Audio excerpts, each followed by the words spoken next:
Les syndicats des travailleurs des collectivités territoriales du cadre de l'administration générale, le STMM, le Syntract Mali et le SYNAC, regroupés au sein de la synergie syndicale, la PASAC, plateforme d'action des syndicats du secteur de l'administration générale, demandent l'inscription des salaires et des accessoires de salaire dans la loi des finances de l'État. Cette revendication a été formulée lors d'une conférence de presse tenue ce samedi à la mairie centrale du district de Bamako.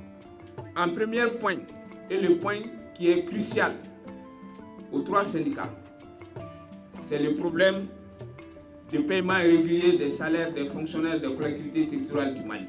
Par rapport à ce problème, les syndicats ont signé un accord avec le gouvernement sur l'inscription de crédits dans la loi des finances représentant le montant des salaires et accessoires des salaires des fonctionnaires des collectivités territoriales du cadre de l'administration générale, à l'image des autres cadres transférés, qui sont les cadres de l'éducation, les cadres de la santé et les cadres de la formation professionnelle.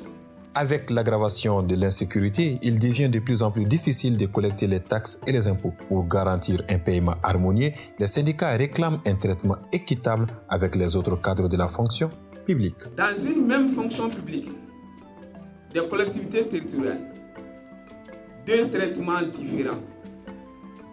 Les fonctionnaires des collectivités du cadre de la santé, de l'éducation et de la formation professionnelle sont payés sur le budget de l'État. Et nous, cadre de l'administration générale, les fonctionnaires des mairies et des conseils régionaux sont payés sur le budget des collectivités territoriales. Deux poids, deux mesures. Aujourd'hui, force est de reconnaître que le budget des collectivités territoriales ne peut plus prendre en charge et de façon pérenne et régulière le paiement des salaires des fonctionnaires des collectivités territoriales du cadre de l'administration générale.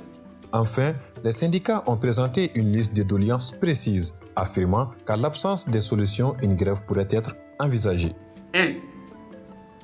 Le redéploiement définitif des agents des ex-conseils des cercles. La relecture de la loi 2011-036, modifiée par la loi 2018-062, relative aux ressources fiscales pour prendre en charge la nouvelle organisation territoriale. La prise de l'arrêté prévu par l'alinéa 2 de l'article 21 du décret 2019-08-587 du 31 juillet 2019 fixant les régimes financiers spécifiques des collectivités territoriales. Selon l'article 21 de ce décret, l'élaboration proprement dite du budget primitif est précédée d'une phase préalable constituée de débats d'orientation budgétaire.